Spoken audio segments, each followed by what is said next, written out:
It's time for The Legal Landscape, Season 5. And this is Episode 4. The topic is estate planning. How are assets divided if someone dies without a will? Who gets what? You know, the COVID-19 pandemic has caused a lot of pain and disruption, with over 146,000 Jamaicans contracting the virus. Over 3,000 Jamaican families were even left to mourn the loss of their loved ones. And we can all agree that we were not ready for those losses. One of the consequences of unexpected loss is that many of our loved ones die without any estate planning. In law, this is called intestacy. And many are unsure about what should happen with the property or assets of our loved ones who passed unexpectedly. To help us understand this sensitive issue, we are joined by Winston Jarrett, an associate attorney at law from DunnCox. Winston, good evening. Welcome to Home Run. Hi, good evening, Dion. Thank you for having me. It's always a pleasure having DunnCox with us. We always learn so much. So am I pronouncing it correctly, Winston? What is intestacy? So intestacy basically is a term that we use in law to describe a situation where someone dies without leaving a will. It also includes a situation where someone dies leaving a will, but the will doesn't adequately account for all their assets, or the will is invalid. Okay. So then this leads into the obvious. Why should listeners care about making a will? And why should they care what happens after they die? Well, they should care because estate planning is critical to ensuring your dependents and your loved ones receive their due share of any assets being left behind. Now, without it, families are confused, they're unsure about how to treat what remains. You see, too often, Dion, we hear stories of our neighbors fighting for deadlifts. We need to change that culture and make sure that our children are provided for as intended when we are no longer around. Many of us also have parents who still depend on our assistance. It would be best to make provisions for the ones we love most, so that at the end of the day, the law doesn't get to determine how our assets are distributed. So, Winston, after the court grants letters of administration, what does appointed family members, or does the appointed family members, I should say, have absolute power to determine what happens to the assets left behind? Well, Dion, yeah. So essentially then, if someone dies without a will, they will need to apply to the court for letters of administration. And when they apply to the court for letters of administration, they do not have all authority to determine what happens to the property. The law determines how your property is distributed. So let's use an example. So we have a family of 4. Thomas and Precious are parents. They've been together. They're not married for 6 years, right? They have 2 sons, John and Aaron.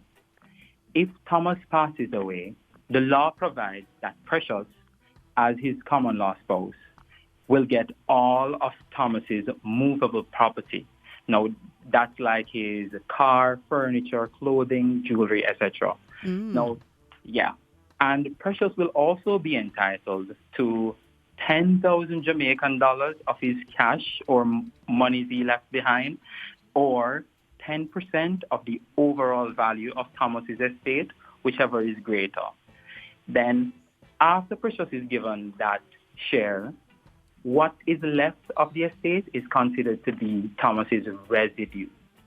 Now, Precious will also be entitled to 50% of Thomas's residuary estate, and Thomas's children, John and Aaron, will be entitled to share the other 50%. But that's just one example of how the law directs how our assets will be distributed. Of course, it would be different if Thomas was not survived by a spouse or if he did not have any children. Okay. So that's what the family members can legally do. Does the appointed family member have that power to determine what happens to the assets left? So no, Dion, they do not have that power. The law will determine that for us. Okay, it has to be the law. So what happens if Thomas doesn't have a spouse then? Then his children will be entitled to the assets of his estate. If, say, John and Aaron are under 18 years, then the assets, the cash that is left behind, will be held on trust until they're adults. Now, if Thomas also legally adopted another child, or if he has an unborn child on the way, then those children will also be entitled to share in his estate. We're speaking with Winston Jarrett, Associate Attorney at Law from DunnCox. Winston, I have to ask you, what if Thomas doesn't have a spouse or any children? So if Thomas doesn't have a spouse or children, Dion, his parents will become entitled to his estate. If his parents are no longer alive, the estate goes entirely to eligible relatives, who include his full brothers and sisters, half brothers and sisters, grandparents, or uncles and aunts, in that order of priority. That means that Thomas's full brother or sister will be first to receive the entire estate if he died without leaving behind a will and no spouse, children, or parent. So all this, Dion, to emphasize the fact that estate planning is important to ensure that the right assets go to the right people. Thomas may want his son to have his car and his wife to have the house. Or if he had no immediate family, he may not want anything to go to his spiteful brother or his abusive father. Without a will, the law indicates that his assets will be given to any surviving family member according to a rigid formula, if I may say so. Yes. That formula may not coincide with what Thomas wished or Thomas wanted, but, so it's best to create a will in those circumstances. Boy, Winston, you've made a lot of people start thinking it doesn't have to only be your beloved, it could be the one that you don't want. So I have to throw this out, even though I think you've made it quite clear. Do you think a will is important? Even if someone doesn't own very much, what if they only have a small piece of land? Is that enough for a will? Definitely still create a will. The confusion and chaos that is created after you pass is not worth the fuss. In addition, you never know what death benefits will fall into your estate. Make the transfer of your one property orderly and efficient. But also, and interestingly, it's not only real property that you can transfer after you die. The money in your bank accounts, your investments, your motor vehicle, your life insurance benefit, these are all assets that you can distribute through your will. That way, you have control over who gets what.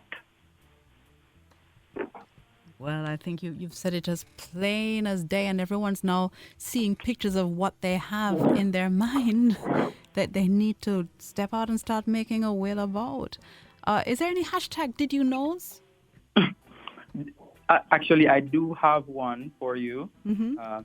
Did you know that if you die without leaving a will, with no family or relative in Jamaica to apply to administer your estate, your assets pass to the government. Even if there is a child in the community who you raised as your own, if you didn't legally adopt him, he is not entitled to anything. So you have to have it in a will. Have to have it in a will. I hear you. Thank you Yes. so very much, Winston. It's very informative. Can't wait for another episode. Winston Jarrett, Associate Attorney at Law from DunnCox. Thank you so very much for walking us through this evening with what happens, how the assets are divided if you die without a will. It's been a pleasure speaking with you, sir. Thank you for having me, Dion. It's always a pleasure. Thank you. Looking forward to next week, as we said. Thank you, Winston. This is interesting. You know what I'm saying? Because you know how many people in Jamaica just adopt somebody and we have them live with us and we say it's with son, we say it's with cousin, we say it's whatever. You understand me? Have to get everything sorted out.